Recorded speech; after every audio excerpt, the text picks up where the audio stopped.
What's up, guys? It is Chaz and Charlie, and today I want to discuss smoking weed at work.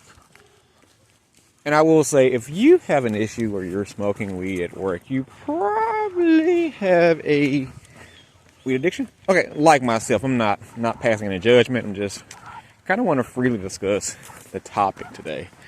So I've had a long journey with, of course, with weed, but also with smoking weed at work. Throughout my history of smoking weed, me smoking weed at work quickly became a thing. I quite enjoyed smoking weed at work. It made work more enjoyable. It made the day go by faster. It made me find more enjoyable things to think about or ponder about at work or deal with crazy customers.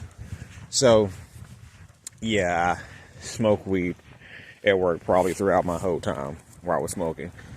I remember when I first started smoking weed at work, my first job, Snooks, I used to go in a parking lot, smoke about a blunt and a half sometimes.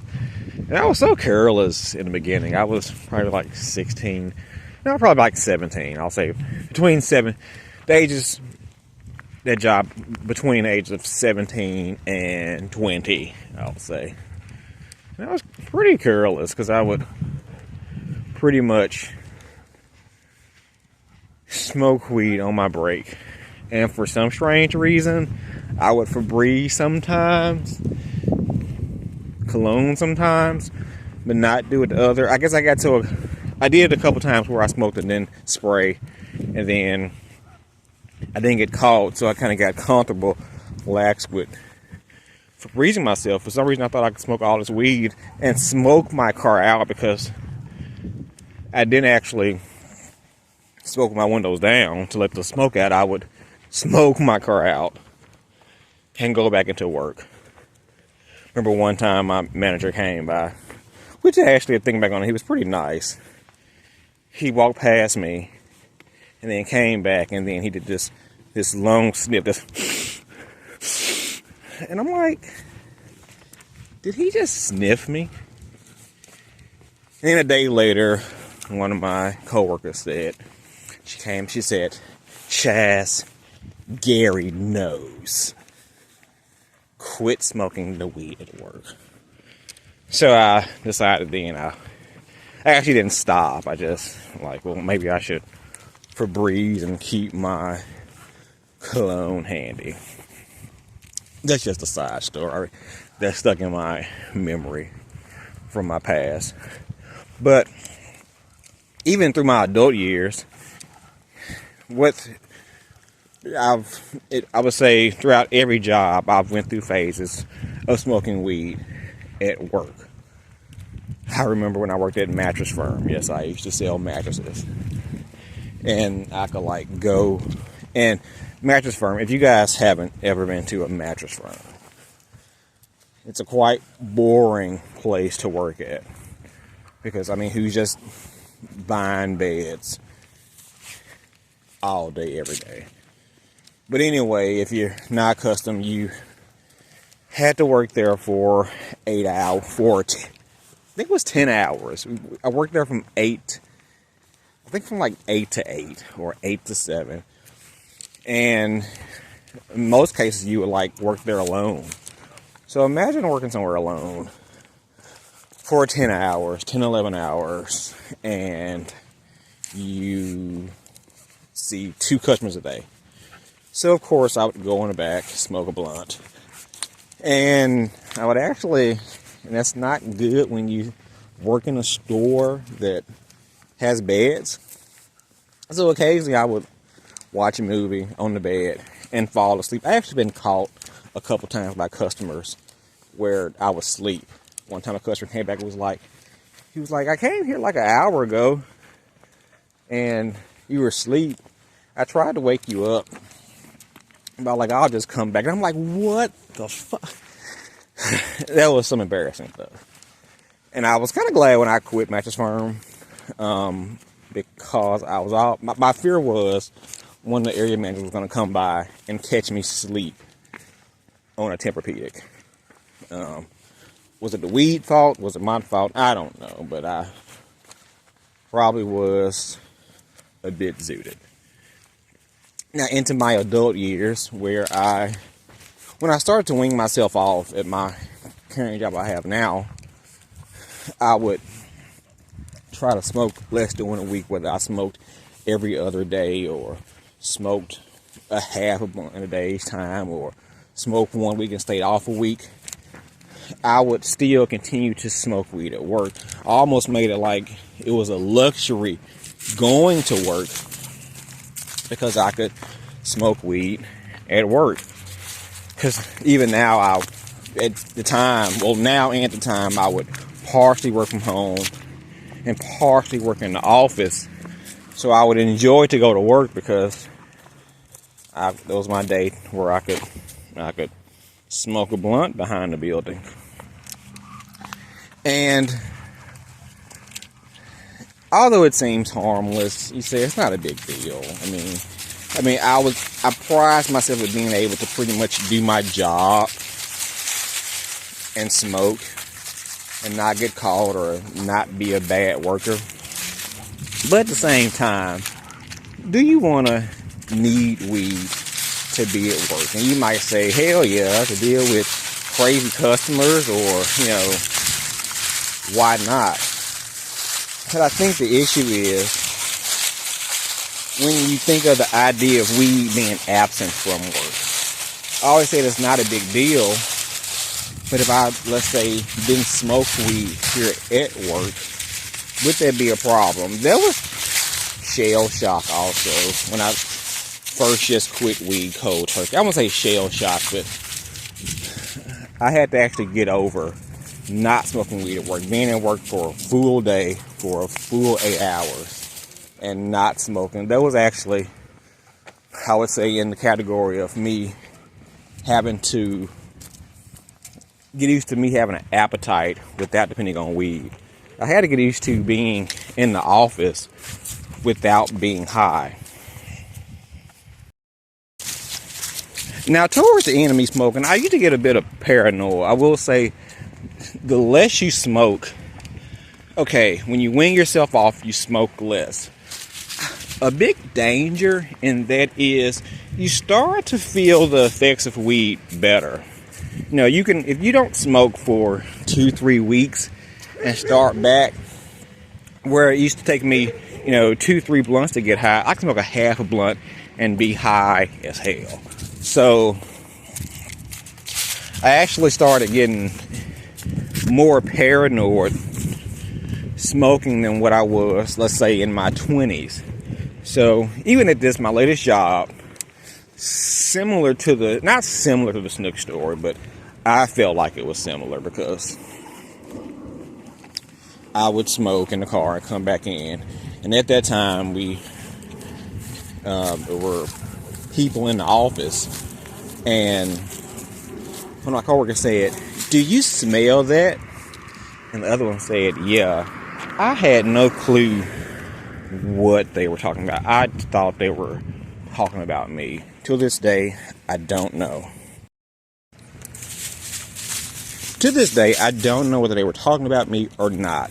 It also was a burning smell in the building. So I'm like, are they talking about the burning smell? Are they talking about me? My heart was pounding so fast. And I'm like, at this point, like 33. Been smoking for, damn near 20 years.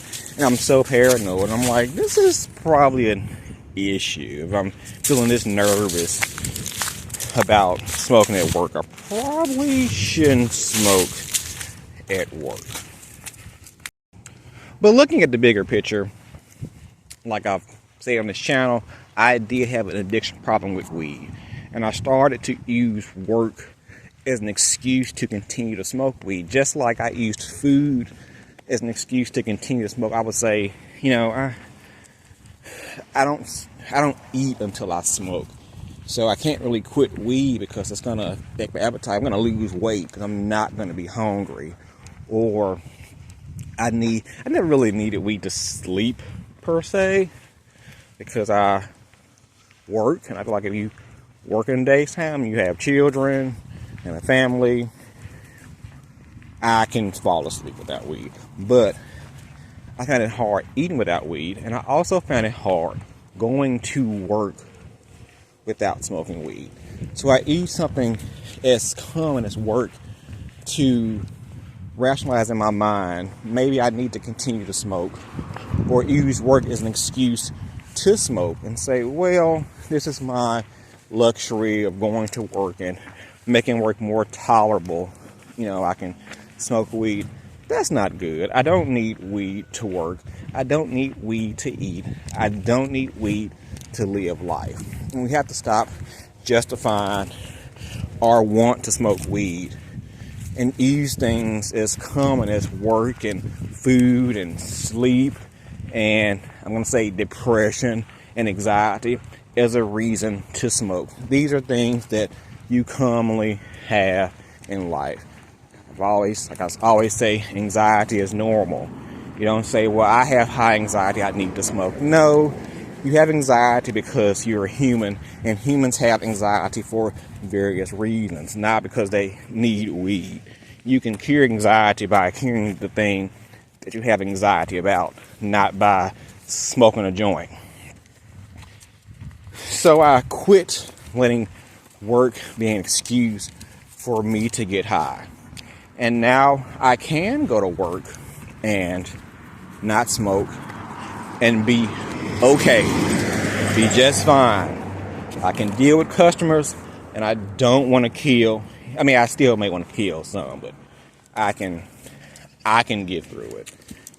It's not really a big deal. But I realize I don't need weed at work, and also I use weed as an excuse when I made a mistake at work. I'll say, maybe I messed up on that procedure because I was just high. I blamed it on the weed. And in a certain point, I guess I enjoyed doing it, because if it was a mistake, it wasn't me, it was the weed. But if you repeat that to yourself, that's not a good thing. And why would you not want to be your best self? I find out that actually we're human, and I still may make a mistake. I feel like I don't make as many mistakes, but I may make a mistake at work, and I know it's me. It's not, was it the weed? Was it me? I know it's me. Let me find out how to not do that thing again and be better at my job.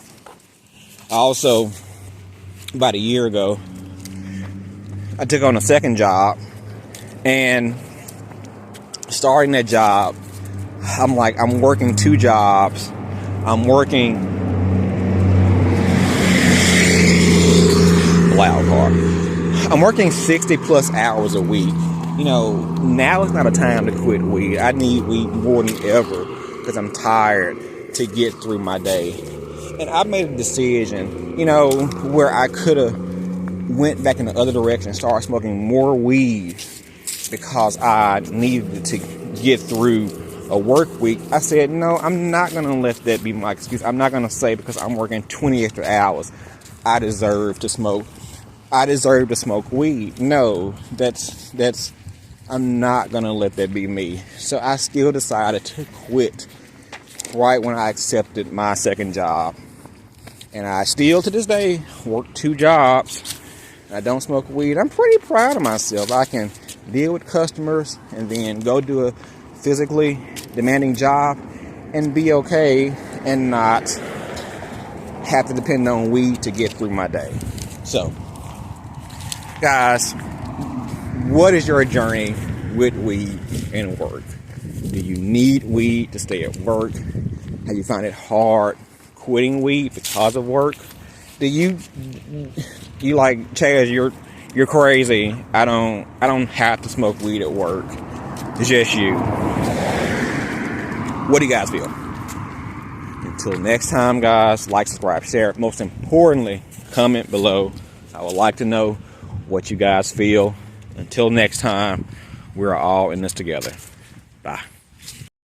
Do you think it's time for you to quit cannabis? Well, I encourage you to make that transition to a new life, free from the chains of weed addiction. It's up to you to make that change, but sometimes we may need a little guided help. So I created a 30-day guided journal to quit cannabis. This journal helps you go through a 30-day process to create a new life. I am a strong believer of people helping themselves, but without being told what to do like a child. But we do need to be steered in the right direction sometimes. Each day focuses on a thought or idea for that day and prompts you to write down your own thoughts and your own reasons. This will help you understand yourself and your addiction. By the end of the 30 days, you will see a clear path on how to create a new life of marijuana sobriety. If you need the motivation to take control like I did, please visit Amazon to purchase the 30-day guided journal to quit cannabis. Your future self will thank you.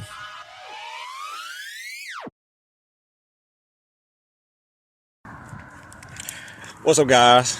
This is Chaz and Charlie, and today I want to discuss changing your mindset about weed addiction. So chances are, if you're watching this video, you probably have an issue with weed addiction. That's why you have clicked this video. Or if maybe you just think we're talking about weed and you don't realize that you have an addiction. So that's the first step about changing our mindset. We have to admit to ourselves that we have an issue with addiction. And weed is such a funny drug, no pun intended, because it's on the lower scale of all drugs, including alcohol. So many people won't actually come to grips with the fact that they have an issue with addiction, because weed doesn't carry the same stigma as hard drugs such as pills and powder substances and heroin and even alcohol. We a lot of times don't want to admit that we have an issue. We'll say that I can quit anytime I want to, or it's not a big deal. You can go 20, 25 years smoking weed and not have any apparent issues. Whereas chances are, if you're like on cocaine for 5 to 10 years, it's a great chance you will die in those 5 years. Whereas weed is not like that. You can do it for such a long period of time and not have any apparent issues. So therefore, people won't think they actually have an issue with addiction. But if you smoke weed every day, if you need weed every day, you have an issue with addiction. So the first step about changing our mindset is admitting that we have an issue. So once we do that, we can come to grips with it, accept it, and figure out how we're going to change our mind to overcome this addiction. Now, if we do have any issue with addiction, whether it's weed or alcohol or work or food, we do have a personality trait that we can easily fall prey to addiction of any kind. If we don't have weed, we'll just try to replace it with something else. So I think a good thing to do is, when you're trying to quit weed or stop the cycle of addiction, is try to replace it with something. When we just quit weed without going to an alternative, we'll feel lost and we'll not know what to do with our bottled energy, our bottled habit of doing this thing we're used to doing every day. So the easier option to not get bored with life or feel like you're losing something is to replace addiction for a healthier addiction. But let's quickly go back to our mindset. A lot of times people who smoke weed will say, I smoke weed because I like the weed makes me feel. And that's very true. I think with any addiction, any vice, you like how it makes you feel. That's the point of you doing it. But I think we sometimes think, that we're going to one day just develop a distaste for our vice. And in a lot of cases, especially with weed, where, okay, if you're on a hard drug, you may know that, your life is really at rock bottom. Your health is bad. You lost your job. You lost your loved ones. You lost your family. There's a lot of reason to quit. But with weed, you can smoke weed all the time, every day, all day, and not have these obvious effects, and you just kind of go with, it makes me feel good. So it may be harder to quit because, you're used to the feeling that weed gives you, and you're not sick, you're not in pain. So you do have to change your mindset, your mental state, to want to quit. And it does take practice, it does take persistence, it does take consistency. So back to the idea of trading addiction out for an addiction. And it can differ from person to person. You may say that, I want to quit today. I don't have a addiction that I want to, or something that I want to trade it out for. That's fine. It's not a rush. Don't use that as a reason that you can't quit. But it is a mental state, and it is something that you have to be persistent in doing. You have to basically retrain your brain. And if you do something for, they say, about 30 days, you pretty much get used to the new habit. So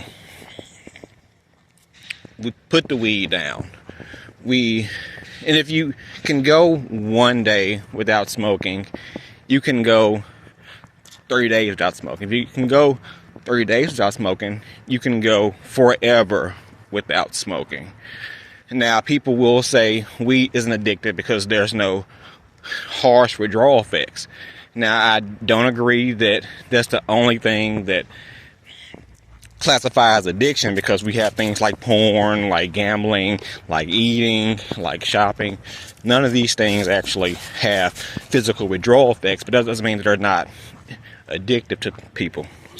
But the good thing about that, it'll be much easier to quit than other drugs because you don't have those extreme physical withdrawal effects. Now, there are some. I'm not going to say there's not none. You do have things like loss of sleep, loss of appetite.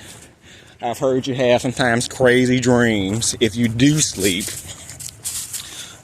You're probably a lot more moody, a lot more agitated. So, there are some physical effects, but they're not severe. You can quickly get over them within 30 days. So take it day by day. Take it day by day. And each day, although it may seem hard, the first week is going to be hard. The first week is going to be hard. So, if you do, I also say don't, if you happen to slip up while you're quitting, it's no big deal. Don't sit in the disappointment of relapsing. It's normal. It's easy to do. You just realize how you relapse and try not to make that same mistake. And we have to remember with weed, it is all mental. It's not really physical. It is a mental thing.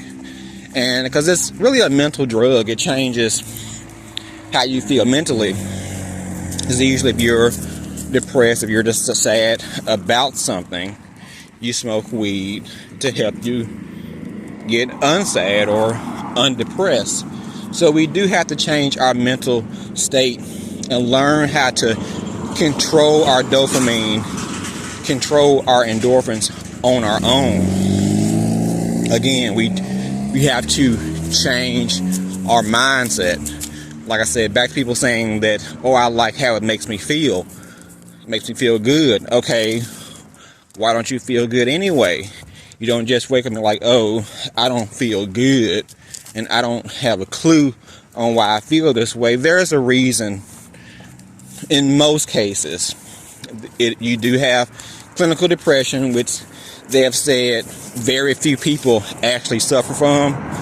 Most are just sad about a particular situation. So find out what you're sad about. Find out what you're depressed about, what you're anxious about, and try to tackle that from the root. Now back to replacing weed with something. Again, if you probably have a weed addiction, you have an addictive personality. So we got to be careful not to trade one vice out for another. Don't trade it out for cigarettes. Don't trade it out for alcohol. Trade it out for exercise. Trade it out for a hobby. Trade it out for basketball. Trade it out for a side hustle. There's many healthy alternatives that we can, use our addictive qualities to benefit us, not just getting high all day. So once we actually prove to ourselves that we can go a week, 2 weeks, 3 weeks, 4 weeks, a month without weed, our mindset has already shifted. It is something that has happened in our brain that has confirmed with us we can survive without weed. And it only gets easier. I'm not saying you don't get urges every now and then. There are some people who have went 6, 12 months, a year and relapse. But in most cases, because you have proven to yourself you can't go this long time without weed, most people don't go back the other direction. They say, I messed up. Usually you feel bad about doing so, and you continue on your path of sobriety. So if your mindset has changed, if your mindset has shifted, it's easy. It's easier to not fall back into this cycle of addiction. So it's just kind of brief. I didn't go fully in depth, but I'm curious to know if you guys have any thoughts about the issue. Did you have to change your mindset to get over weed, or have you found it difficult to change your mindset? Let me know. So until next time, guys, like, subscribe, share. Most importantly, comment below. And remember, we are all in this together. What's up, guys? This is Chaz and Charlie on this cold day. Just got over the snow here. So today I want to discuss getting tired of hiding your weed addiction. And I know, well, for me, a big part, one of the many reasons I wanted to quit is I got simply tired of hiding my weed addiction, specifically from my wife. Now, I think there's two sides to this. You can say I got tired of hiding at work or being out in public or trying to mask my smell, but more importantly, trying to hide it from my wife that I live with. And I remember I'm a slight wrestling fan. I don't like to admit. But anyway, I remember I was watching a podcast with Tony Atlas, an old school wrestler, and he used to smoke weed, and he was like, he quit because his wife, he got tired of hiding from his wife. Then he got tired of going outside and sneaking around. It became too taxing, too much to smoke, too much to hide. So he got tired of doing it. At the time, I was still smoking, and that did register with me, but I still wasn't prepared to stop at that point. But when it finally came time to stop, there was one of my driving reasons, besides personal reasons here. If I fall, guys, don't laugh, because I've contemplated not doing this because I thought it was safe out here. The snow has slightly melted, but I've almost slipped a couple times before I press record, so I'm trying to be extremely careful here. But anyway, I got tired of hiding from my wife. Now, my wife did smoke weed when she got pregnant with our second child. she stopped, did not continue, did not start back when she had the child. But I myself, although I did quit cigarettes, I didn't quit weed. And at first, when I first initially quit, I wasn't hiding it. She still knew I smoked. She still knew when I was going outside to smoke. But I believe the more I continued to smoke, and the more we continued to change my lives, I guess you could say I perhaps felt guilty by smoking. So it's not like she told me at one point, you can't smoke anymore. And I'm like, I'm going to lie and still smoke. This never was discussed. But me personally, I felt guilty about smoking. So for whatever reason, I felt like the more I smoked, the more I had to hide. So it would be a case of, okay, what that looked like for me. Okay, when I would go to work, Charlie, stop pulling. When I would go to work, I would have 5 minutes to smoke before I got in the car. I could also smoke at work, and no big deal. Okay, I may smoke a piece before I came in the house. So I would smoke. I would actually buy latex gloves because my fingertips my hands wouldn't smell like weed. We know, people, if you smoke a lot, that a big part of that smell comes from those fingertips. So I would actually keep a bag of latex gloves in my car. So for that very reason. Hold on, guys. So I would keep a bag of gloves in my car for that very reason, so my hands would smell like it. I had a bottle of Febreze that I would spray first, and then a light spray of cologne, because you can't fully just spray on all cologne. That's gonna cause some alarm, cause some questions. It's not saying I never spray cologne, but just coming in fresh smelling like cologne, could definitely convince you. So I would spray Febreze and then do a slight whiff of cologne. And of course, by this time, I'm smoking a half or a piece, not even a full half. So I'm not all. I guess depending on the grade I had, whether I would have bloodshot eyes. But in most cases, I wouldn't have bloodshot eyes, but I would be slightly buzzed. So I'm trying my best to act normal, not act high. In some cases, that would cause more alarm. She could tell. I'm gonna say if I smoked, every 20th time I smoked, I would get called. She was like, "You're acting goofy. You're acting silly." And I always would get myself in more trouble by, again, she had never told me that I couldn't smoke, but I still felt guilty. And then when I get caught, I would of course lie and say, "I haven't been smoking." And she was like, "Okay, are you still smoking?" I'm like, "Oh, I smoke every now and then, or every other week, or I've mostly quit, but I just still occasionally smoke." Like, you caught me now, but this is the first time I smoked in a couple weeks, which was a lie. I still was smoking, although I would go certain times and go for some days or a week or two without smoking. But in most cases, I was still smoking on a daily basis, whether it was a little piece or a half. I had not quit. And that cycle went on for, hell, I'm going to say a year or two.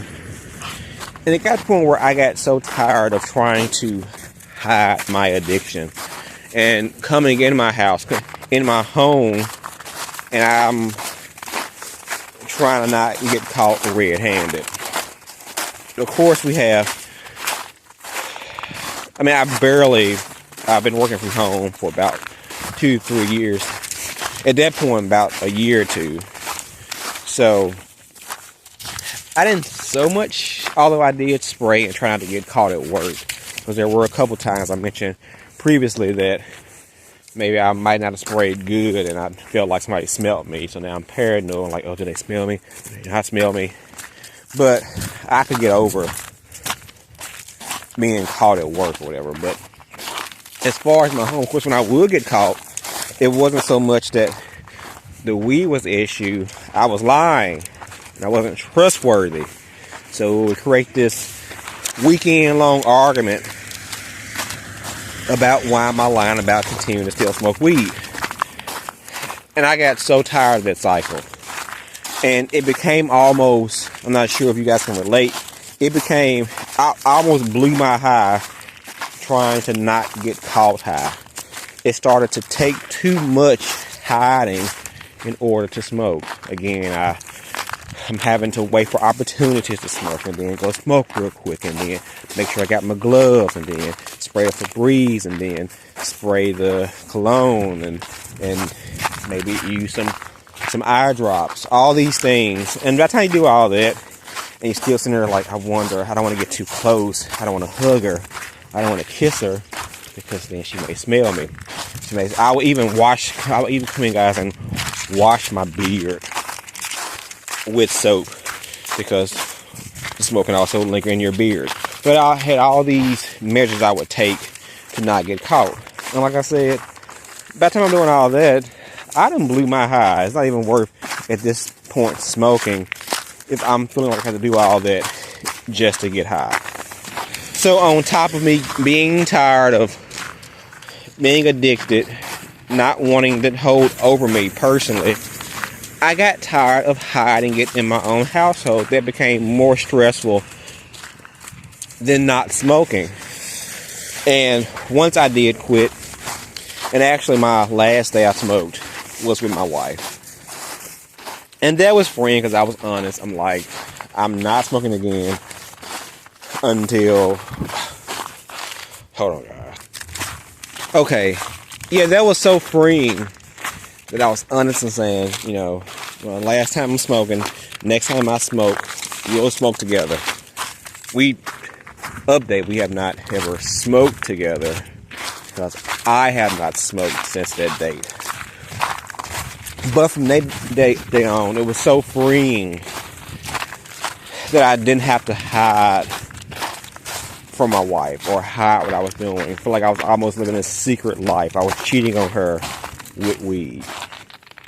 And life was so much simpler, so much more relaxed when I could go outside, or even the idea, because even I'd also like to garden. So I do have a garden in the backyard. But of course, anytime I would step outside, I also used that time to smoke. I feel like any outside time was an opportunity to smoke. And self-consciously, she kind of knew that. So, of course, when I'm always going outside in the garden, she'd be like, even when I wasn't smoking, she'd be like, you're not really out there planting seeds, you're out there smoking. Which sometimes I was. Most times I wasn't. But, hey, I was lying. Who was I to trust? Also, I remember when she would... it was just crazy. Any opportunity where she would leave the house, like, oh, she's gone. The time to smoke. It's a time to indulge. And that wasn't a way to live life. Somebody that's staying in the house with you, whether it's your wife, your children, if you feel like you have to hide it, that means, I think, deep down there's something wrong with it. Now, some people, they may not have my same outlook. They say, screw what she's saying. She knows I smoke. I'm not saying that's everybody's situation. But me personally, I did feel like I felt guilty about smoking, so I would lie about what I was doing. But I felt so free once I quit, and I didn't have to actually live a double life, if you say, hiding my weed addiction. So, guys, I am curious to know if you have ever been in that similar position, not just with your wife, just anybody. Maybe it's with your mom or your parents there, and which I feel like that's not as maybe it's you don't really care about what your parents think, but let's say you're a spouse, or your children. Do you feel like it was more trouble trying to smoke or hide your addiction, and was it freeing when you actually quit? Or are you going through that now and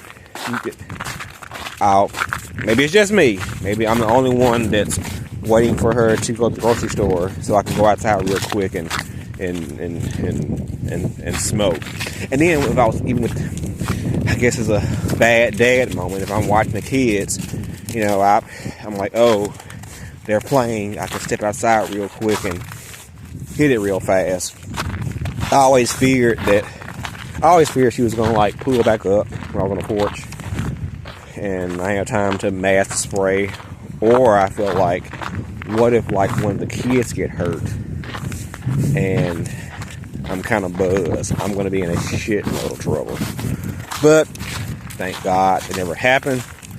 But why live a life in fear of that? Just, if it's that crucial, if you feel it's that necessary to lie and hide, maybe you, like myself, shouldn't be smoking. But I'm curious to know, guys, what do you think? Are you going through this?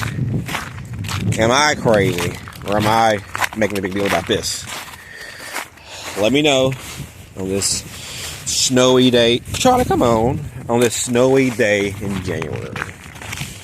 Until next time, guys, like, subscribe, share. Most importantly, comment below. Let me know what you feel. Remember, we are all in this together. Bye. Do you think it's time for you to quit cannabis? Well, I encourage you to make that transition to a new life, free from the chains of weed addiction. It's up to you to make that change, but sometimes we may need a little guided help. So I created a 30-day guided journal to quit cannabis. This journal helps you go through a 30-day process to create a new life. I am a strong believer of people helping themselves, but without being told what to do like a child. But we do need to be steered in the right direction sometimes. Each day focuses on a thought or idea for that day and prompts you to write down your own thoughts and your own reasons. This will help you understand yourself and your addiction. By the end of the 30 days, you will see a clear path on how to create a new life of marijuana sobriety. If you need the motivation to take control like I did, please visit Amazon to purchase the 30-day guided journal to quit cannabis. Your future self will thank you.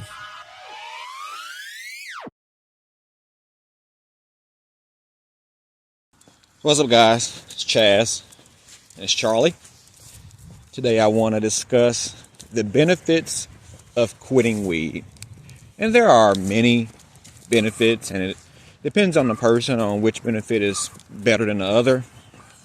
You choose, but I'm going to share with you a few benefits that I experienced since I actually quit weed. And I'll say the first benefit is freedom from addiction.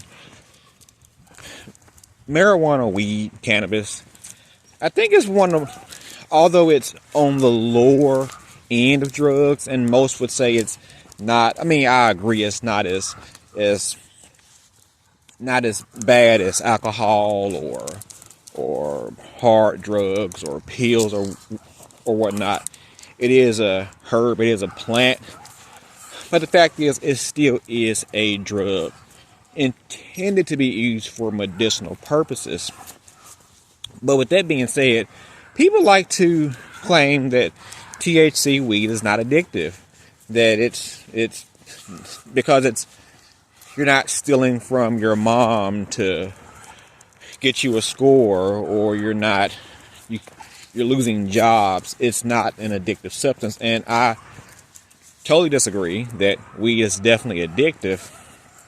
And I will argue it can possibly be more addictive than alcohol or hard drugs. And I'll say that because it's less stigma, it's kind of cool to smoke weed. And because it's not as harsh, or the effects are not as severe as other drugs, people tend to rationalize doing it for a long period of time or doing it all the time. So it's actually kind of harder to quit. You will hear many weed smokers that'll say, I'm not addicted, I can quit anytime I want to. But most people who say that actually don't quit anytime they want to, and they find it hard to actually quit weed. Or you might say, I've heard one person, and I'm guilty of this, you may scare me. You may say, I can go a couple days without weed, and you say, oh, see, I can quit weed, so I know I can quit, so I'll just continue to smoke weed, and I'll start back smoking. Hold on, guys. And because we rationalize in our head that it's not that bad a drug, it's actually so much harder to quit than, like I said, hard drugs. Like if you're on heroin, you're on crack, you're on those type of drugs, I mean, it's obvious they're not good for you. Even the ones that are addicted, they know obviously it's not good for you, your health, your mind. You can physically see the effects of drugs, people who use hard drugs, so there's no debate on that. But weed, it is a debate. Most people that smoke weed, a lot of people that smoke weed, you don't even know that they smoke weed. So because it's not as detectable, because there is less stigma, because it's not extreme effects, people tend to abuse it for a much longer period of time. People, if you are alcoholic for 20 years, or if you do drugs for 10, 15 years, it's a high chance that your health will succumb to doing that drug. But, you can smoke weed for 20, 25, 30 years and not get noticeable effects to the public, or it not affect your job. So you rationalize, I've went 20 years with, and no major issues. What's the harm of weed? But with anything that you require every day, that you need every day, and when I was smoking, I did need weed every day, multiple times a day, I had to admit to myself, I have an issue with addiction. And I think that's the first step when you're trying to go on your sobriety journey from weed, is admitting that you have an issue. And fast forward to the end of my journey, it feels so good to not be addicted to weed. I don't wake up feeling like I need it. I don't need it after I get off work. I don't need it doing work. It doesn't dictate my mental state. It doesn't dictate my emotions. It doesn't dictate my appetite. There's so much freedom I've experienced from addiction now that I quit weed. And I would say weed is probably one of the hardest things that I've had to quit, because I, had a love for it. There were no, again, like I said, major issues that I say where, I've lost my jobs, or I've lost this or lost it, I have to quit. None of that happened, but I was tired of feeling like I needed weed to survive from day to day. So I would say that's one of the number one benefits. What's another benefit? Saving money. It's a big one. I always say we are in times where everything is high. Gas is high. Eggs is high. Dog food is high. Clothes are high. Everything is high. Everybody can benefit, unless you're Jeff Bezos. I mean, you don't have to be Jeff Bezos. Unless you have a lot of money saved up. Everybody should be trying to save. And if you got a lot of money, you still should be trying to save money. And something like buying weed every day, that's going to be a major strain on your pockets. I did a couple videos saying on how, if you calculate how much you spend, how much you spend in a week's time, in a year's time on weed. A lot of times, I know with me personally, in a 10-year time span, I will spend probably over 20 grand on weed. That's a lot of money. That is a lot of money. And I've heard some people that say, "Oh, that's I buy an ounce a day or ounce every couple of days." That is a lot of money, And you can say it's not like crack, or you don't have to steal. You don't have to steal from your mom to support your habit. At these rates, you might have to steal from somebody to smoke some weed if you're smoking a half every day or ounce every couple of days. Weed is expensive. And if you're buying weed from dispensaries, that's even more expensive. But just think about the money that you're going to save. I'm pretty cheap. At this point in my life, with 3 kids,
What's up, guys? Now, there are multiple ways that you can instate in your life if you're trying to quit weed. But what I found useful for me, and it may not be the same for everyone, because it depends on who you have in your circle, in your life, who's close to you, whether you're married or not, whoever, is to have an accountability partner. When I started my sobriety journey, the last day I smoked with my wife. I told her, this is my last day I'm smoking. I will never fire a blunt up again unless it's with you. Next time I smoked, it's going to be with you. Because I remember one time my wife, before I had quit, and I got caught, and she was like, there's nothing wrong with you smoking like every now and then, like a special occasion, but you don't have to like smoke like all the time. And I'm like, and I said, what, I would have to just smoke with you like every now and then? And she was like, yeah. And I was like, that sucks. And I'm like, I suck for thinking that sucks. Like, it's not a big deal for me to smoke once or twice a year with my wife. But whatever the case, when I did quit, I told her, this is my last time I'm going to smoke. Smoking with you. Next time we smoke, you'll know. It won't be a secret. I won't be hiding it. And I think that will update. I have not smoked since that date still. It's been over a year. But I think me doing that gave me more reason to not backtrack. It gave me more reason to keep my word and to keep my word with her. Now, maybe because me and my wife try to have a marriage where we're open with most things and we don't have many secrets, really try not to have any secrets. And I think by me adding her into my journey, that allowed me to have a partner that would hold me accountable when I slipped up. It's almost like having, of course, when you're in AA, you have sponsors. In a sense, it's like having you a sponsor. Now, I don't think you have to go to a whole rehab program to quit weed. I do think you can do it without the help of a rehab agency. But something like a sponsor, which is common with alcoholics, you can use for yourself. If you do live with someone, or you are married, or whatever, if you have somebody close to you that you know will hold you accountable, that's great to make a pact with them. So not only are you proving it to yourself, but you're proving it to them. That means when you do think about, smoking or backtracking or slipping up, you will say, okay, not only am I letting myself down, but I'm letting this other person down. So, I just thought I'll let you guys know how that helped me on my journey. And like I said, I made that pact with her. I didn't say I quit and never smoke again. I said, next time I smoke, it'll be with you. But again, we have not smoked yet. So, guys, if you do have somebody close to you, give it a try. Make an agreement and tell them, next time I pick up a blunt, you will know about it. And I think if you're willing to do that, or have the option to do that, it will make your journey easier. Alright, let me know what you think. What's up, guys? This is Chaz and Charlie, and today I want to discuss smoking weed, addiction, dependency, or habit.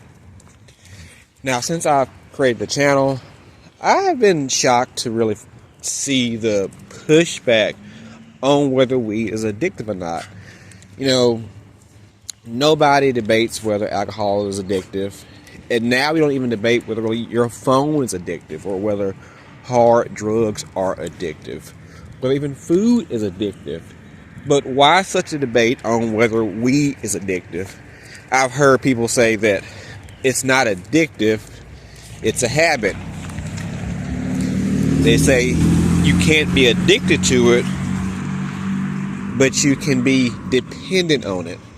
And I feel like those three words can kind of be used interchangeably. They say habits are hard to break. If somebody has an alcohol addiction, they usually can also say they have a dependency on alcohol. And when you look up the definition to all three words, they kind of, in a way, say the same thing. People may say because addictions, there's a physical dependency on it, so that makes it addictive, and that really is a flawed fallacy. That's a flawed reasoning on if weed is addictive or not. We have things like, okay, we know that alcohol and many hard drugs can become physically addictive. You need them in order to, your body begins to become dependent on them. Even when you try to quit, you have to take small doses to wean your body off. So, yeah, but there's many other addictions that are not physically dependent. We are in an age of people having porn addictions, having sex addictions, food addictions. You can have a exercise addiction. These things aren't necessarily physically dependent. You don't need them to physically survive, and you don't have to wean yourself off.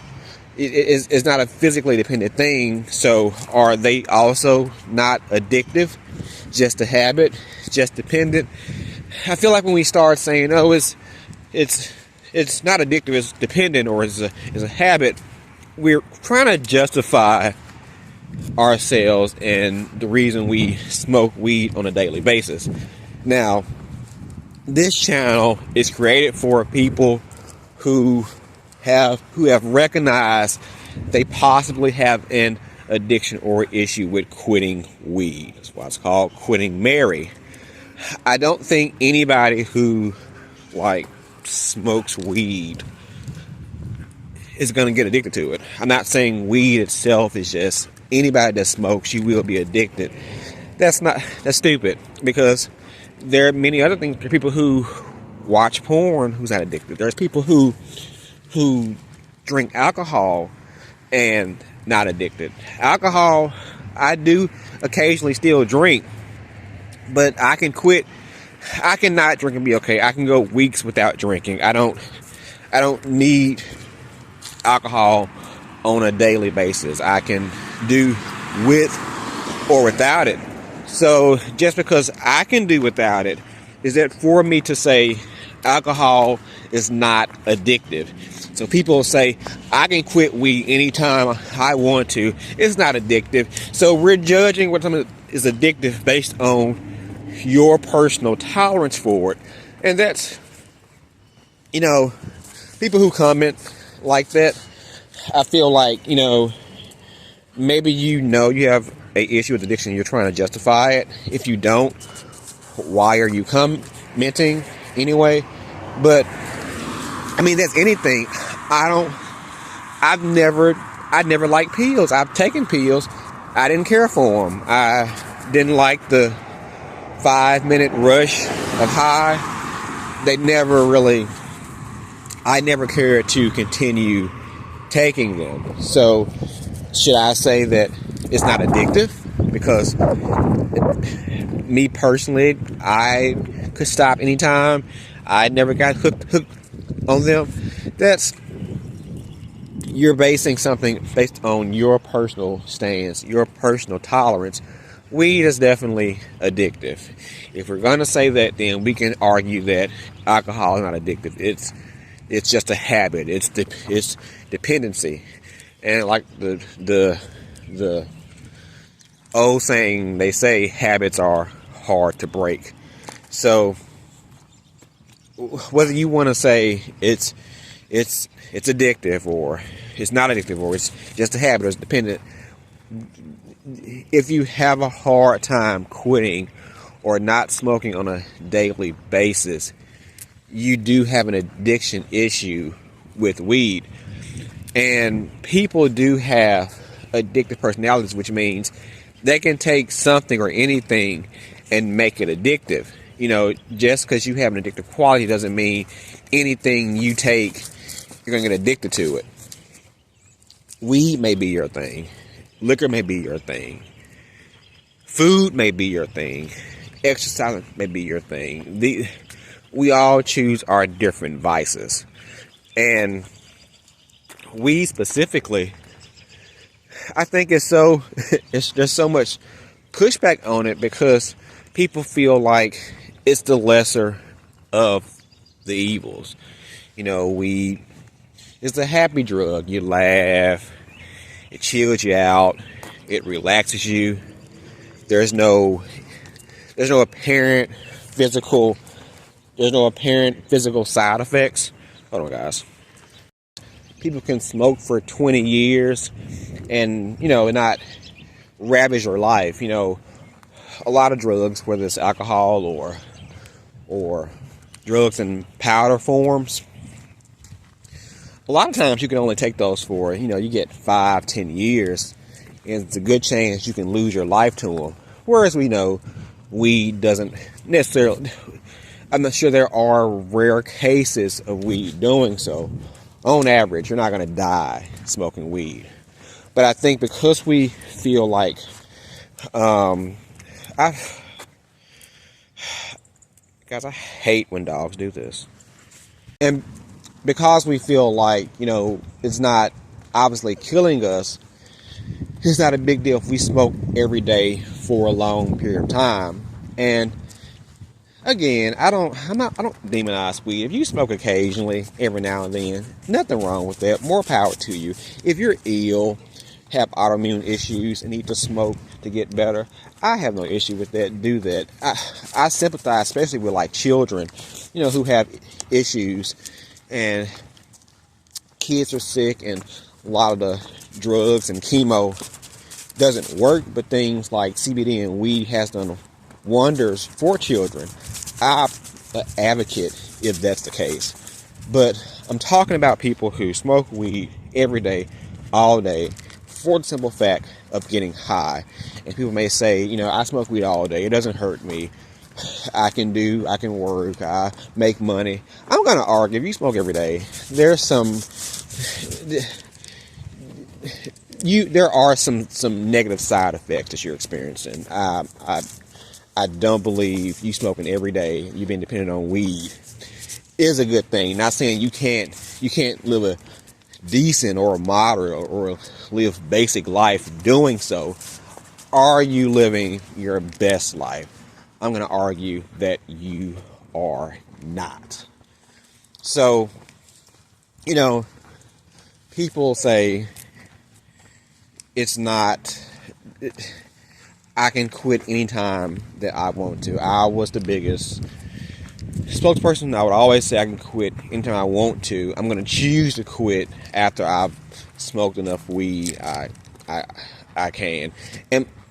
And most people that say that also be like, I can stop at any time and start back. I can take tolerance breaks. First of all, why do you think you should take a tolerance break? Obviously, deep down there are some issues with you depending on weed on a daily basis. And why don't you just fully quit altogether? I think when you quit and go back, there's still some remnants of a dependency issue that you kind of don't want to acknowledge. So whether it's a habit or you're dependent on it, which I don't, again, see that's that much of a difference than having an addiction to it. They're all just different words for the same thing. We can agree that that's not good still. If you're dependent on something, that's not good. If you have a habit of doing something that you can't stop, that's not good. Okay? And the whole, like I said, addiction debate on there's no again, you say your body is not physically dependent on it, and there's no harsh withdrawal effects. Okay, there's no withdrawal issues with porn. There's no withdrawal issues with food. There's no withdrawal issues with your phone. Many will not argue that obviously your phone is an addiction. And we can say, I mean, there's your body doesn't need a phone. It's all in your brain. It's all in your head. And with weed, it's more of a mental thing. So if your brain is mentally addicted to it, it is some type of physical dependency that you're requiring, but it's all mental. So, we say just because with alcohol, just because your body itself doesn't need it, and it's not so much mental, more dealing with your liver and your lungs. We're not acknowledging that your brain your brain is your body too. So, and many addictions, many habits, many dependencies are mental, and weed is definitely one of them. And I think weed is one of the most deceptive vices it is, because people think it's not a big deal, it's not an issue, it's not that bad. People will argue you up and down that smoking weed is not addictive. So guys, what do you think? Do you think weed is addictive? Do you think it's a habit? Do you think it's just dependency? What word do you choose? Do you feel like you have to be physically addicted to it for it, or watch it, you have to be physically dependent on it for it to be addictive? Or can you just be mentally dependent on it? And does that not qualify as addiction as well? Again, this is a spicy topic within the addiction community. People say weed addiction is not a real thing. But let me know, guys, what you feel. Until next time, like, subscribe, share. Most importantly, comment below. And remember, guys, we are all in this together. Do you think it's time for you to quit cannabis? Well, I encourage you to make that transition to a new life, free from the chains of weed addiction. It's up to you to make that change, but sometimes we may need a little guided help. So I created a 30-day guided journal to quit cannabis. This journal helps you go through a 30-day process to create a new life. I am a strong believer of people helping themselves, but without being told what to do like a child. But we do need to be steered in the right direction sometimes. Each day focuses on a thought or idea for that day and prompts you to write down your own thoughts and your own reasons. This will help you understand yourself and your addiction. By the end of the 30 days, you will see a clear path on how to create a new life of marijuana sobriety. If you need the motivation to take control like I did, please visit Amazon to purchase the 30-day guided journal to quit cannabis. Your future self will thank you.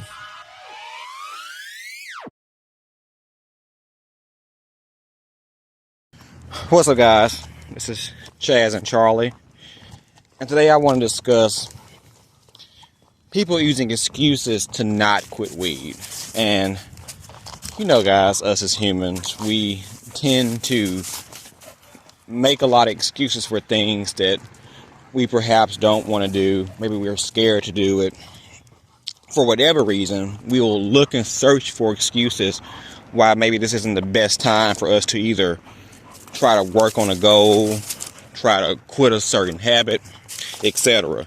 So, if you're watching this, you probably have contemplated trying to quit weed, or maybe think you should quit weed. And I know you probably have thought of a lot of excuses why this probably isn't the best time for you to actually quit. Me personally, when I went on my sobriety journey, It's during a time where rent had went up about $500. Okay, it was about $400. And I needed to get a second job. And I was attempting to quit, but at the same time, I'm like, is this the best time for me to quit? I mean, life is pretty stressful. I got 2 jobs. It's nothing wrong with needing a little piece of a blunt once I get off work. I mean, I work hard. Why be extremely stressed? Then I thought about it. I'm like, no, I will always find a reason to continue to smoke weed. Whether we want to say we're going to be stressed about a job, stressed about bills, going through relationship issues, whatever the case, can't sleep, stressed out, anxiety, we will look for a reason not to quit. And I don't want you to start your journey and then quickly think of a reason where maybe it's not the best time. Maybe you have a legitimate reason on why you feel that way. Maybe life is stressful. Maybe you have lost your job, etc. But don't look at that like a reason to quit. Make that a part of your reason why this is the best time for you to quit. You know, like I said, we're going to always think of a reason why this is not the best time for us to pursue it. But as humans, we're never 100% ready for change. We're never 100% ready to take on a new task or quit something. So don't think of it because I'm not at 100%, I'm not going to do it. Just jump into it. Just start it. Whether you're starting a business, starting a new venture, you're never going to be 100% ready.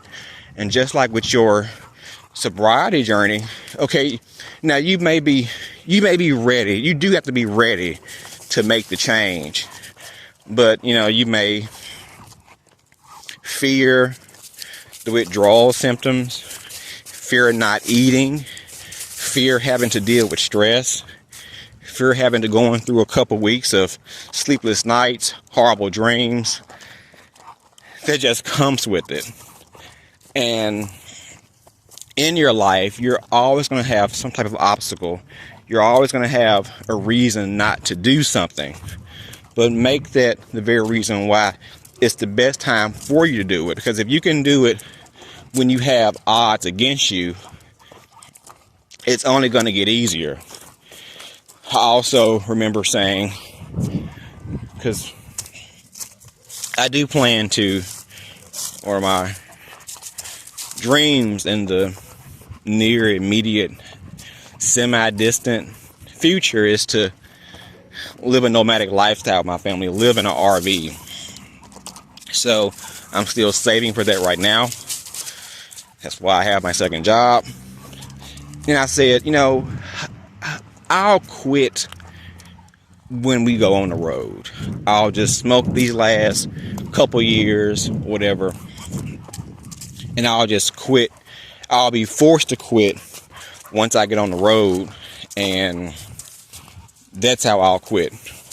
And maybe I'll say, I mean, that could be an option, because, you know, an option of quitting weed is taking yourself out of the environment. If you can't buy it, if you're not around people that influence you, I mean, that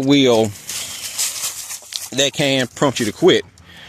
But I still then care for me making outside sources a reason why I can or cannot quit.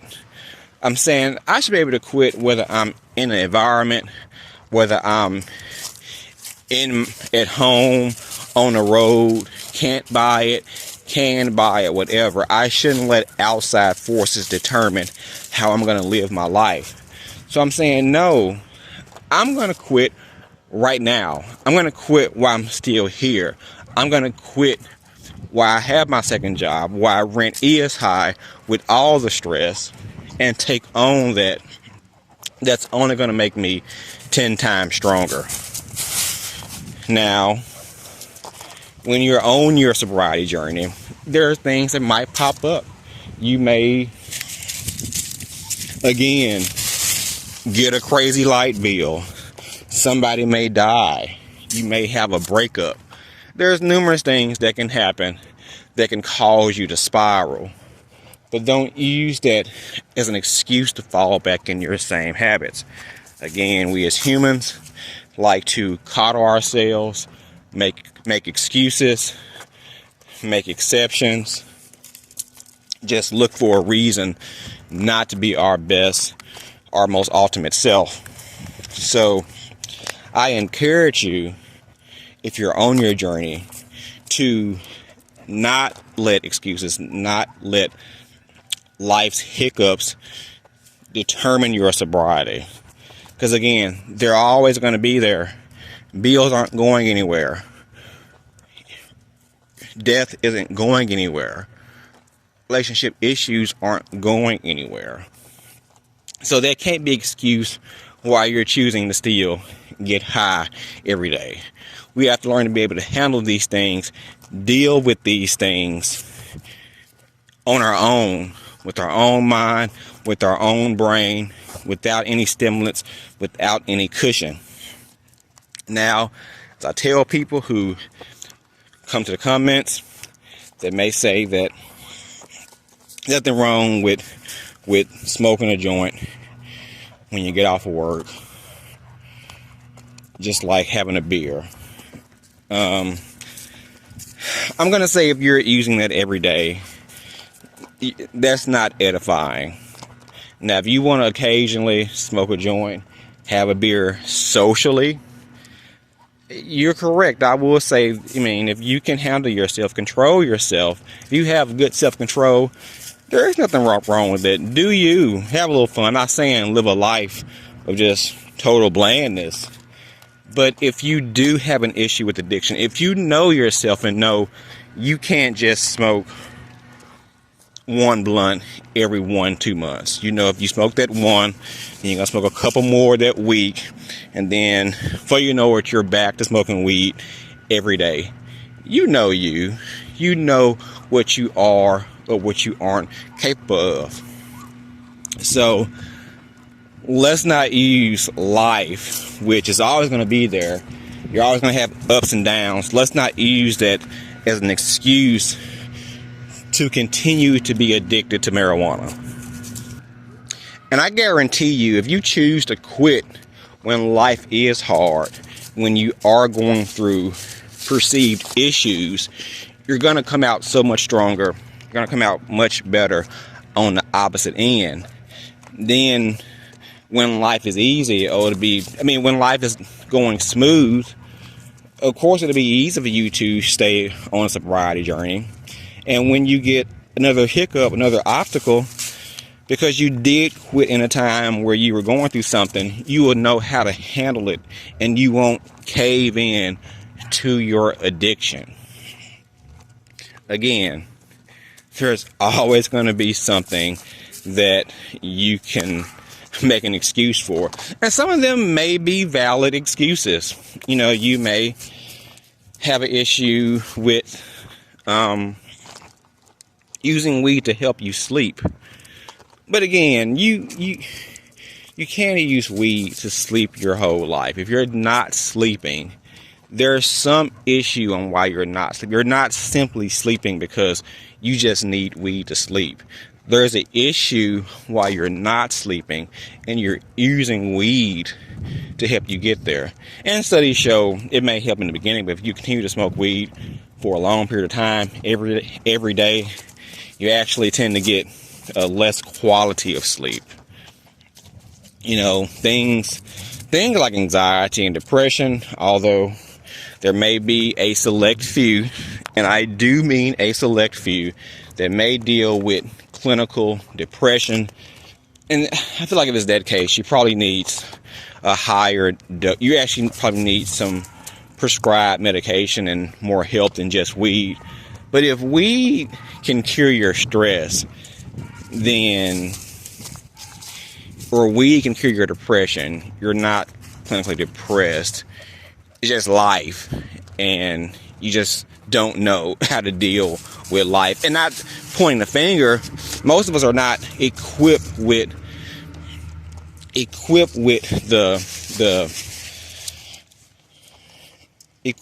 the tools needed to deal with stress of life. Our parents, they may have issues with dealing with stress, so they didn't teach us. We're looking at TV, we're going by the media. We're all human. But if we want to be that stronger person, our best self on the other side, we're going to have to learn how to deal with stress on our own.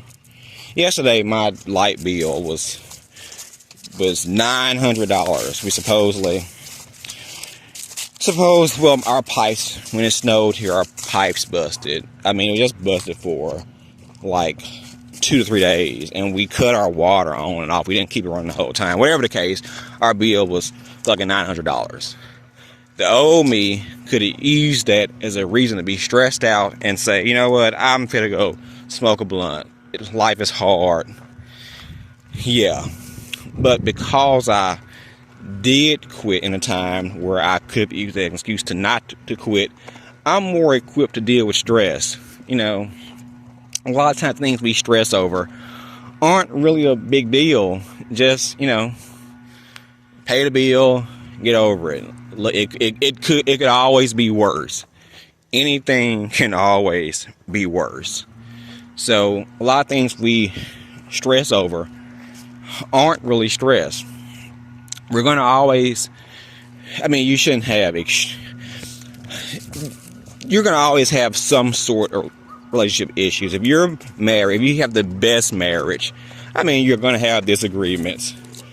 Your relationships, you're going to have disagreements. That's no reason to use weed as a crutch to deal with that. When I first quit, I'm like talking to my mother. It's going to be so hard. So hard. I mean, I still don't really, I mean, at times now she can still get on my nerves, but I can handle her conversations without being high. I'll learn how to handle my emotions, handle my stress on my own without the help of weed. And if you smoke weed every day, if you think that you're your best person, you're living to your best potential, you're probably not. Like I said, if you smoke weed every now and then, once a month, once a year, just socially, go ahead. You smoke weed every day, I'm going to argue you're not living your most edified life. So let's learn how to deal with stress on our own, not with the help of weed. Now, if you are yourself trying to quit weed, I would like you to think about some excuses, and I know you probably have made in your mind that why this is a time why I probably shouldn't quit weed. We all do it.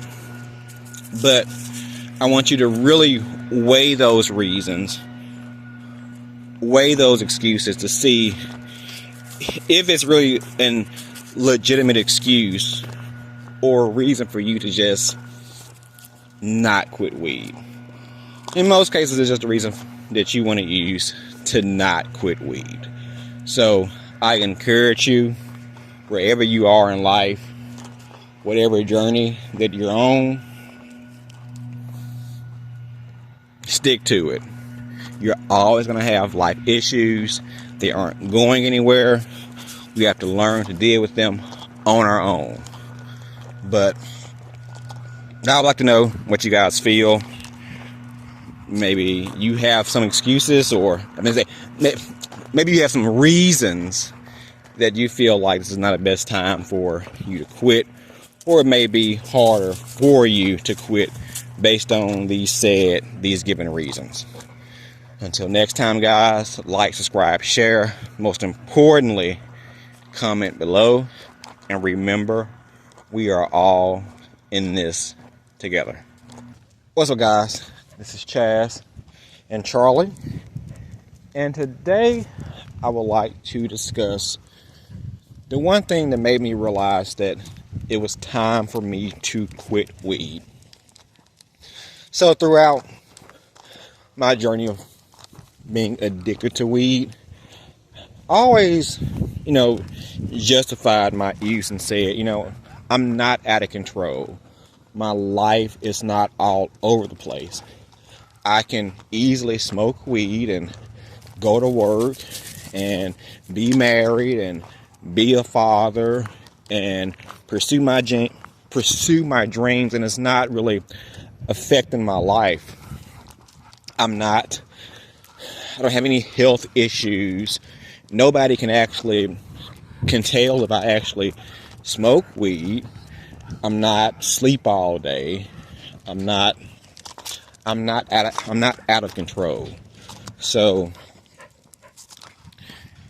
I always said, why do I need to quit? I have no obvious signs of abusive drug behavior. Again, my life is pretty stable. I don't go to the club. I don't party. Why quit? But I was in denial. I did realize that I felt like I needed weed to get through my day. And the key word here is I felt like.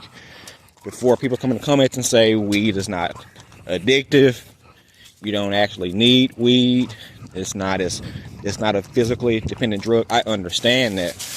But weed does mess with our mind, and it does tell our mind that we need weed. So I got to the point where I wasn't out of control, but if I went a day or even a few hours without smoking and with no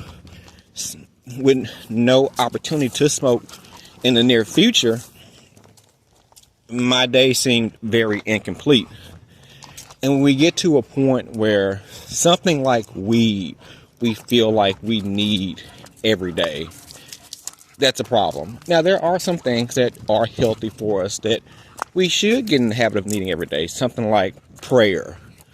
We should pray every day. We should get in the habit of being thankful every day. It would be good to have a healthy routine. Although I have said I do believe people can sometimes take exercise too seriously. It is such thing as exercise addiction, but there's nothing wrong with feeling like you need to exercise every day, to eat a healthy meal every day. But something like weed, which it's definitely for many people recreational. People will argue that it's medicinal, it's medicine, it's a herb. Most people who use weed, and I'm talking to people who use weed on a daily basis, they will use the excuse that it's medicinal, and they don't have like any actual autoimmune, any serious issues, serious health issues as far as sleep, anxiety, yada yada yada. I will disagree on whether those are actual health issues, just reasons for you to continue to smoke weed. But I got to a point where I felt like I needed weed every day. The first time that I decided to lay off, and when I actually my first attempt of not smoking was actually, maybe I shouldn't even count this, but it wasn't voluntary. My weed man went to jail, so I was unable to get any weed for about a couple weeks, and those 2 weeks were pretty excruciating. I was stressed out. I didn't have a big appetite. I was a lot more agitated, etc., etc. And I didn't like the idea that I needed this substance in order to get by in a day's time. Now, if we want to just let loose from time to time, if you want to, if it's the weekend, you want to smoke you a little something, vape you a little something, you want to let loose, it's your birthday. I don't think there's a big deal with that. Again, I don't demonize weed itself. I don't think weed is a bad thing. I'm not this people say I sound like I'm a war on drugs advocate. No, I actually don't think weed is a bad thing. I think people tend to abuse good things, so people make good things bad. So weed wasn't bad itself, but I had bad traits about myself to where I would abuse weed or become quite addicted to it. But when I realized that me not smoking for a whole day really affected my attitude, really affected my day, it affected my appetite, it affected my emotions. When I realized that, I'm like, I have an issue, I have a problem. And a lot of times with weed, we don't want to admit that we actually have an issue with addiction, because weed, as bad as they always say, weed is people judge you for smoking weed. In this current day, I beg to differ. I think weed is quite socially acceptable. If you say you don't smoke weed, you actually may receive more drawback than actual positive feedback, surprisingly. They say weed is not a real drug. It's not a big deal. It's not that serious. Just smoke or not smoke. If you can't get addicted to weed. So people tend to either put weed on this pedestal of being this, all-time great non-drug, or kind of sweep the issue of addiction under the rug. So when I pretty much convince myself that, I'm not really addicted to weed, I can quit anytime I want to. In actuality, I could not quit when I wanted to. I wanted to quit, but I still had extremely strong urges to continue to smoke weed. And I always say, again, I think weed can be more addictive because there aren't that many harsh side effects. Again, you can smoke weed for 15, 20 years and your life won't be out of control. You can work, you can go out and be in society. You're not gonna steal your mother's wedding ring and sell it for a bag of weed. It doesn't ravage your life. So because of these things, we tend to act like it's still not an issue. And I do find it odd that weed kind of is in its own category with that. Although some people will, say that porn is okay, or porn is, can be a good thing inside the context of marriage, or maybe porn is better than you cheating on your wife. Most won't argue that obviously porn is bad for you. And in this world now of this very attainable free porn on the internet, people obviously can be addicted to it. We have an issue with obesity in America. It's obvious people can be addicted to food and not know when to stop eating. But somehow with weed, for whatever reason, weed is not considered this addictive thing. It's not really addictive. I don't know why. But actually I do know why. Like I just said, you can smoke weed and your life doesn't appear to be out of control. But when anything has control over your day, control over your mind, control over your emotions, I'm going to say there presents a problem in your life. And it did with me. Like I said, one of the main issues that I wanted to quit is because I realized that I felt like I needed weed to survive every day. And that's just not a good feeling. I should be able to get up, pray, smell the fresh air, be thankful, and not feel like, oh, my day is incomplete because I wasn't able to smoke a blunt.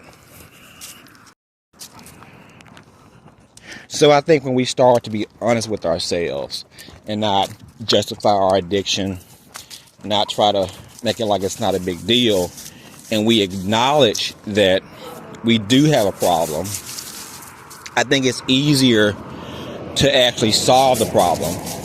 Many times in our life when we have issues with addiction, with trauma, with cycles, a lot of times it's hard for us to address these things or to actually solve them because we don't even want to face it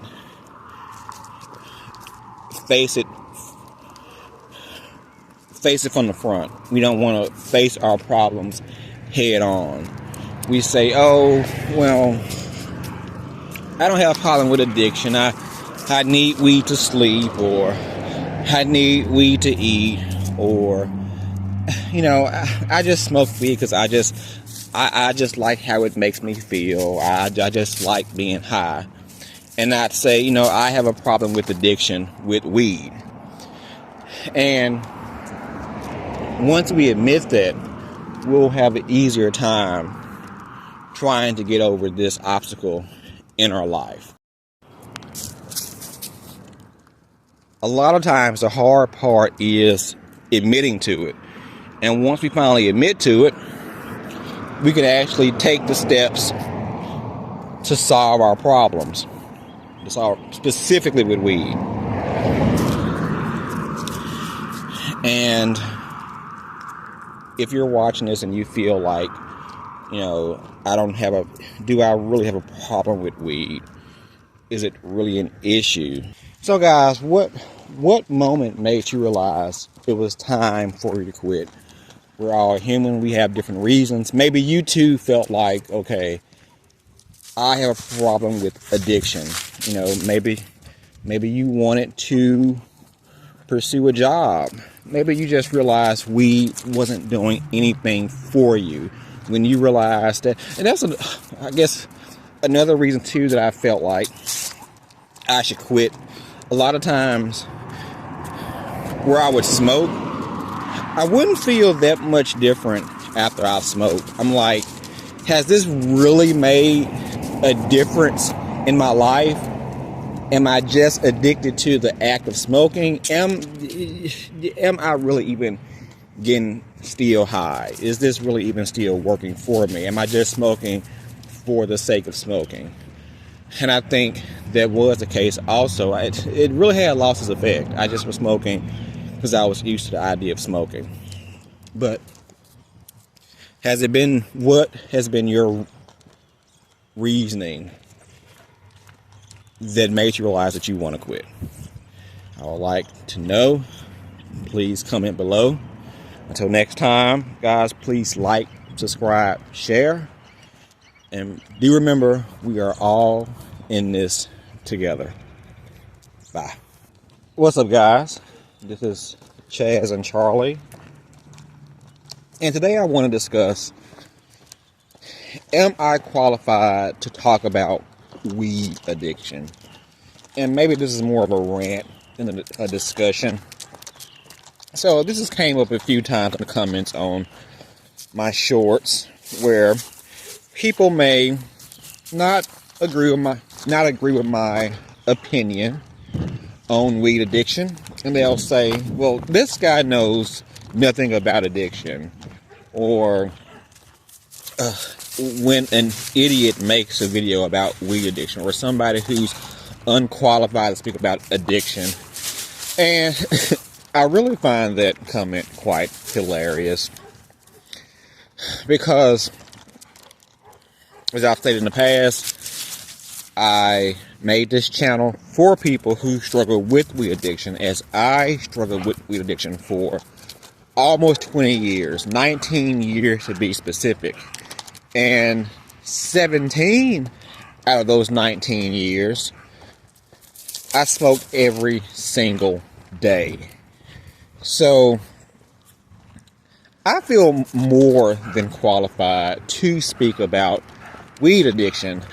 I feel like somebody who tells me I'm not qualified is like telling me I'm not qualified to talk about being black. And I'm black. So, and I was thinking, what actually makes you qualified to talk about weed addiction? Do you need experience? Do you need to be a doctor with medical expertise? Do you need to study addiction without having an issue with weed? Or do you need the experience? And I'm going to say experience is key. You know, a lot of times when we get our college degrees from these institutions and we get 4 years of learning in our major and we go for our dream job and they say, oh, you have the education, but you have no experience. So therefore, we're going to go with somebody who has the experience. So I'm going to say, dealing with addiction, what makes you qualified is your experience with the addiction and overcoming the addiction itself. And we as people, we are the same. We all, well, we have eyes, we have ears, we have arms, we have legs, we have feelings, we have emotions. So we're the same, but at the same time, we're also very different. And things can affect us in a different way. And addiction in particular, you know, different vices affect people differently. Some people are alcoholics. Some people can drink every now and then or once a year and be okay. Some people can smoke weed every now and then and be okay. Some people, like myself, it will lead into you smoking every day. Some people can smoke pills. Oh, you can't smoke pills. Some people can, come on, Charlie. Some people can take pills and not get addicted. Some people take them and they can't stop. So it really depends on the person what vice you choose. So to say, because one thing doesn't affect me the same way, I know everything about that drug or that vice in particular. So I'll take alcohol, for instance. We can all agree that alcoholism is definitely a thing. People can definitely get addicted to alcohol and become alcoholics. But does that mean that every person who drinks will become an alcoholic? No, it definitely depends on the personality type and probably also different variables as far as trauma or events that can also cause a reason to fall into alcoholism. So me personally, I still drink. I drink. Me and my wife have a date night every 2 to 4 weeks, and we'll have a couple cocktails or a few glasses of wine for date night. I've never really had an issue with alcoholism. I can drink or I cannot drink. If I drink and take it too far, I probably don't want to drink for a long period of time, because who wants to be sick?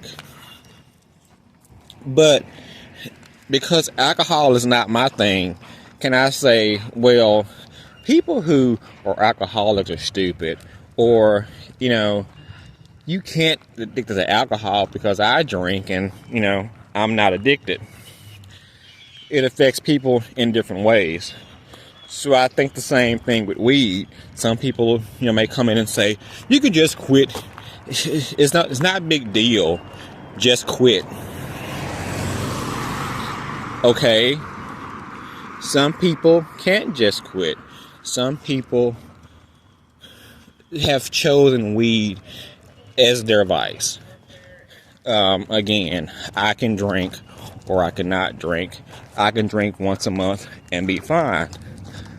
I can't smoke weed once a month and be fine. If I smoke weed every month, it's going to turn into every week, turn to every other day, and before I know it, I'm back smoking weed on a daily basis. I can't play with myself like that with weed, just like people who have an issue with alcohol can't just have a drink every now and then. So, I mentioned in another video that I'll link above, the addiction community in particular doesn't really have, I think, a respect for people who say they are addicted to weed. Now, do I think people who smoke weed need to go through a 12-step program and go through years of weed anonymous and take withdrawal pills? And no, I don't think people who are addicted to weed have to go to the extensive steps that you would take if you were an alcoholic or if you were on heroin for sort. But just for that reason, can I say that, weed is not addictive? And more to my point, if I know I'm not the only one, I know others do struggle with addiction, and I have successfully quit weed, why would I not be qualified to speak on weed addiction?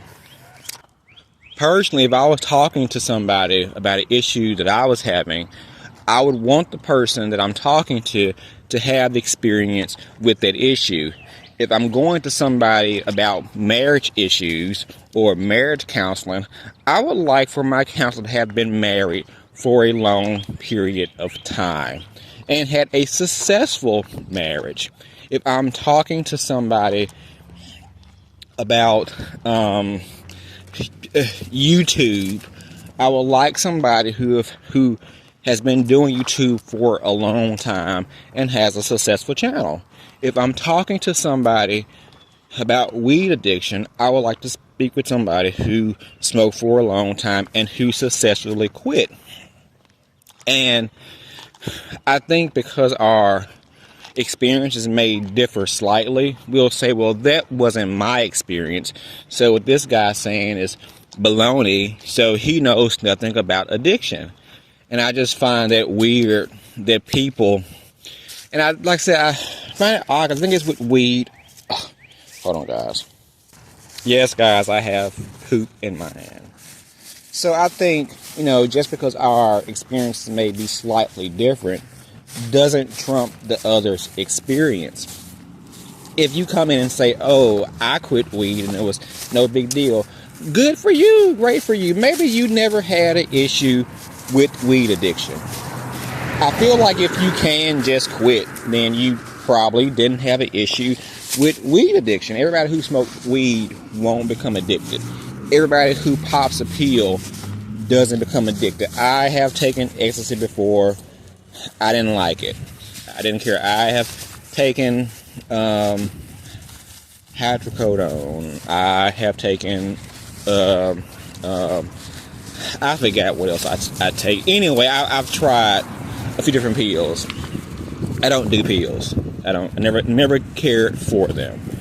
So just because one person's vice doesn't affect you the same way doesn't mean you have all the experience on that particular vice.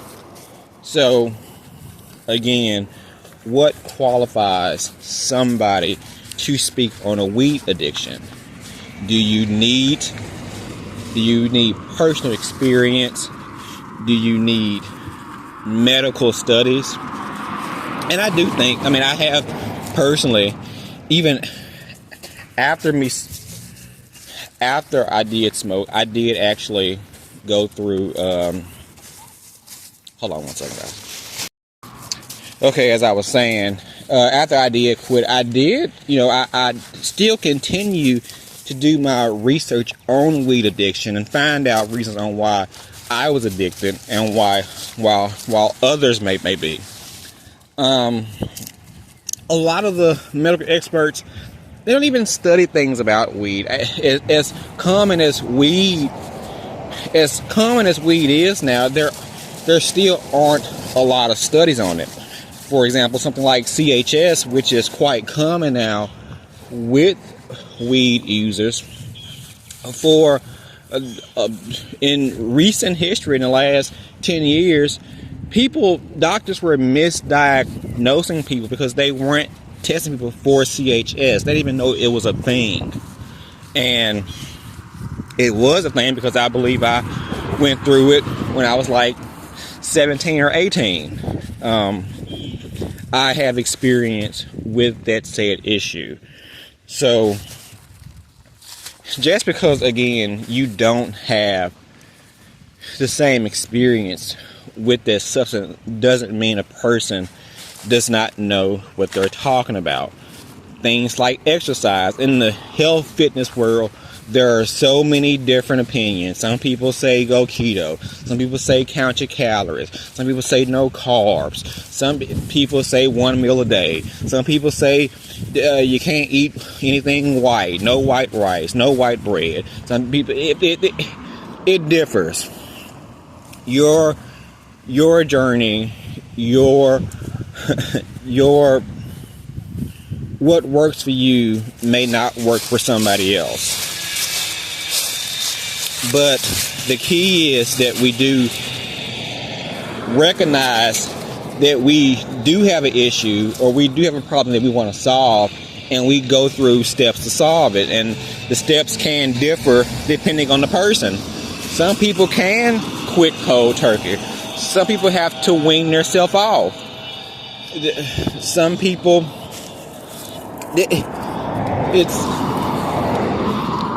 everybody's story is not the exact same. So I think we have to stop shitting on other people's journey just because ours didn't fit exactly what theirs was. So guys, I am done with my rant. Like I said, it wasn't really a discussion, it was more of a rant.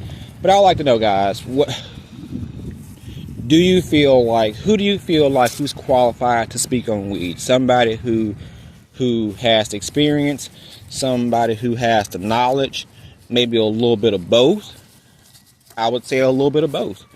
But maybe you feel differently about who on what addiction is. So guys, please comment below. Until next time, like, subscribe, share, and remember, we are all in this together. Do you think it's time for you to quit cannabis? Well, I encourage you to make that transition to a new life, free from the chains of weed addiction. It's up to you to make that change, but sometimes we may need a little guided help. So I created a 30-day guided journal to quit cannabis. This journal helps you go through a 30-day process to create a new life. I am a strong believer of people helping themselves, but without being told what to do like a child. But we do need to be steered in the right direction sometimes. Each day focuses on a thought or idea for that day and prompts you to write down your own thoughts and your own reasons. This will help you understand yourself and your addiction. By the end of the 30 days, you will see a clear path on how to create a new life of marijuana sobriety. If you need the motivation to take control like I did, please visit Amazon to purchase the 30-day guided journal to quit cannabis. Your future self will thank you.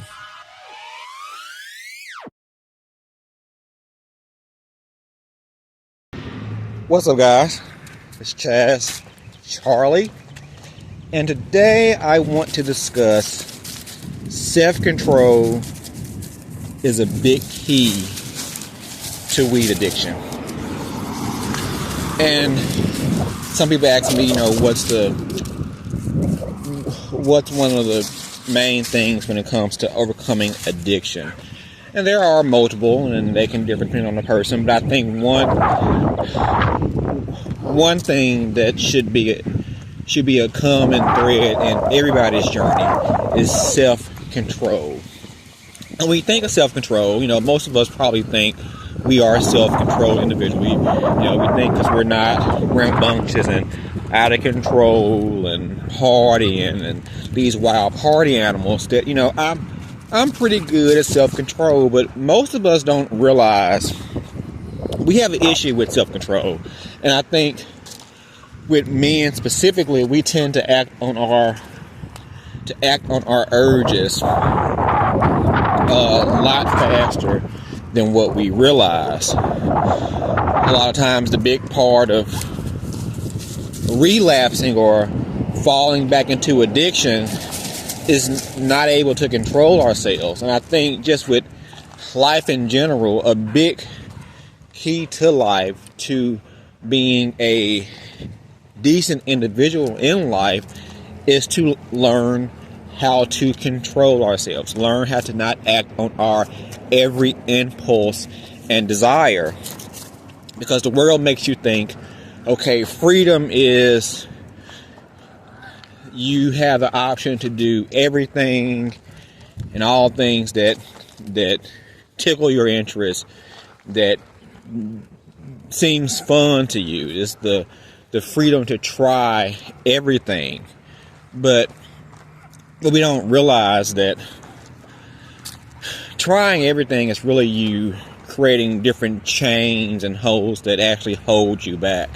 If I try a lot of sexual partners, if I try weed and try liquor and try drugs and try this and try that, we think we're this free spirit individual, but in actuality we're just creating a lot of chains, creating a lot of possible chains in our life. Not saying everything you will try you will become addicted to, but the more things you try and the more that you act on your every impulse and desire, you run the chance of becoming addicted or becoming a uncontrolled individual.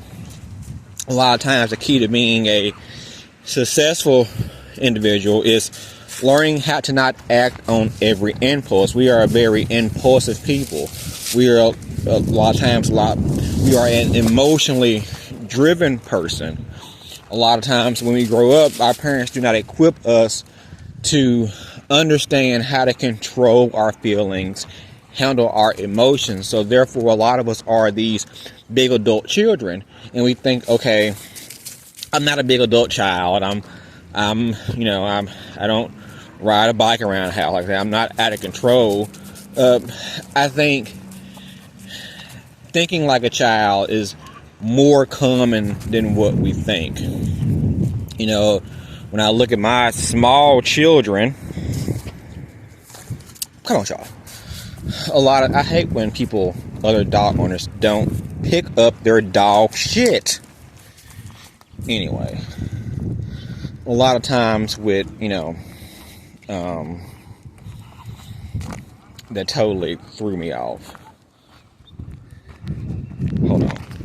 Okay, our parents allow us to grow up. We have a job. We may have went to school. We could be married and have children, but we still have a childlike mentality. We are not able to express ourselves, not able to process our emotions, not able to control our emotions, not able to control our impulses. And with weed addiction specifically, you're going to have urges. I kind of hate the notion that, and a lot of times this happens with I think religion or Christianity or just religion in general.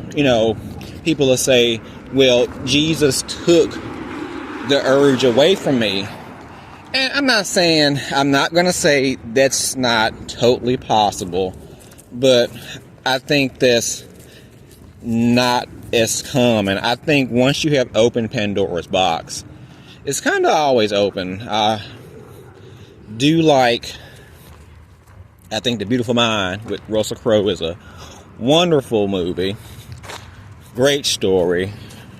Great cinematography. Anyway, I like the end because basically he's this genius of a mind, so much of a genius, he's kind of crazy. Or he is crazy, and he basically goes through a meltdown by the end of the movie. And during the course of the film, he has these make-believe friends, or these imaginary spirits that are talking to him. And one of them is a little girl, one of them is another guy. And at the end, the guy asked him, it was like, do you still see the people? And he looks over and they're like looking at him. And he said, yeah. But I'm paraphrasing. I forgot the exact line. But basically, they're still there. I just can deal with them better. And a lot of times we will still, in life, once we get over something, the urges or the thoughts of it may still be there, but you have to develop enough self-control to not act on it. Because the thing about urges, people, they relapse, they don't give time enough for the urge to pass on. If you don't immediately act on it and just either consume your time with something else, or just stop and be patient and let that thought, let that urge, let that feeling pass, it'll go away. But a lot of times we fail to do that, and we feel the urge and we feel like I must act on it. And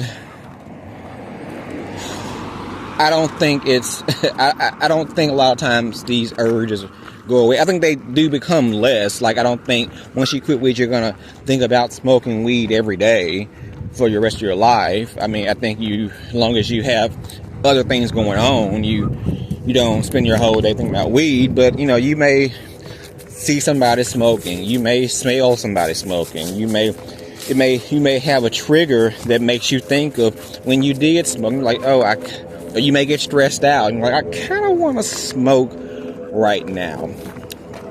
We have to stop, let that urge pass, practice self-control, and not act on our every impulse.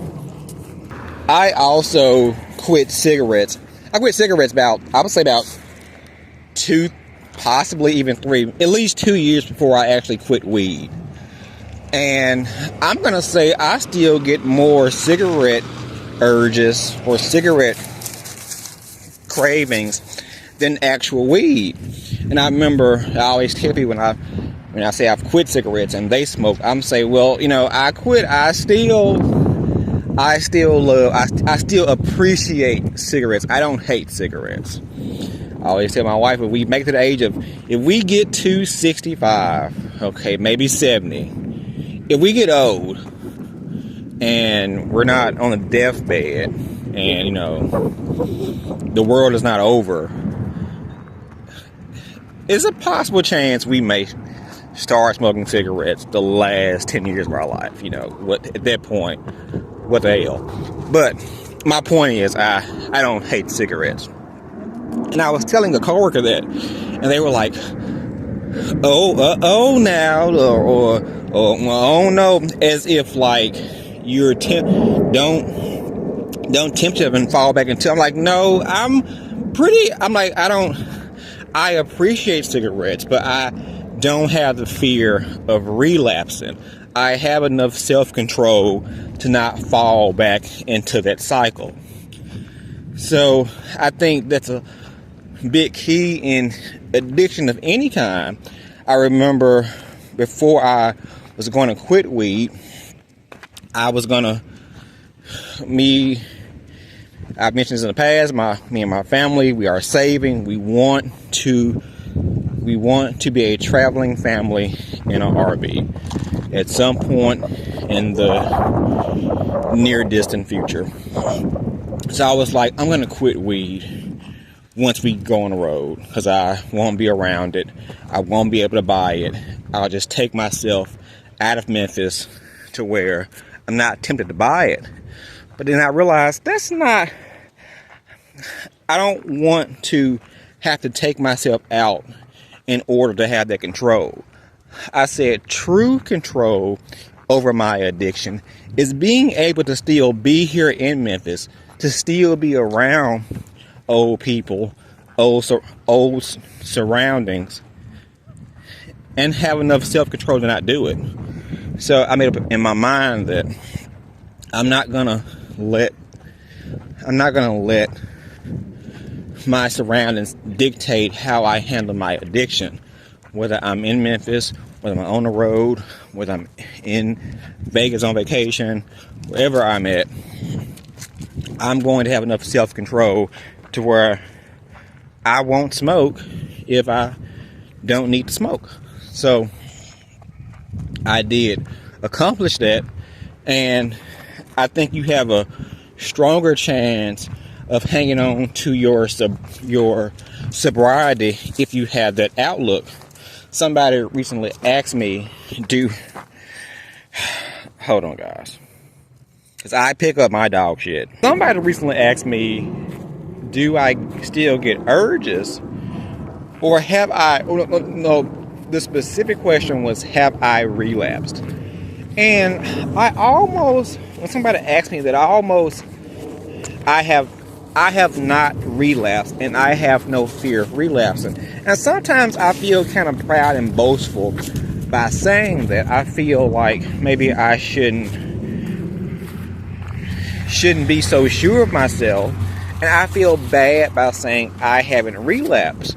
But the truth is, as I told him, no, I didn't relapse once I made up my mind I wasn't going to smoke weed anymore. Now, throughout my journey, I think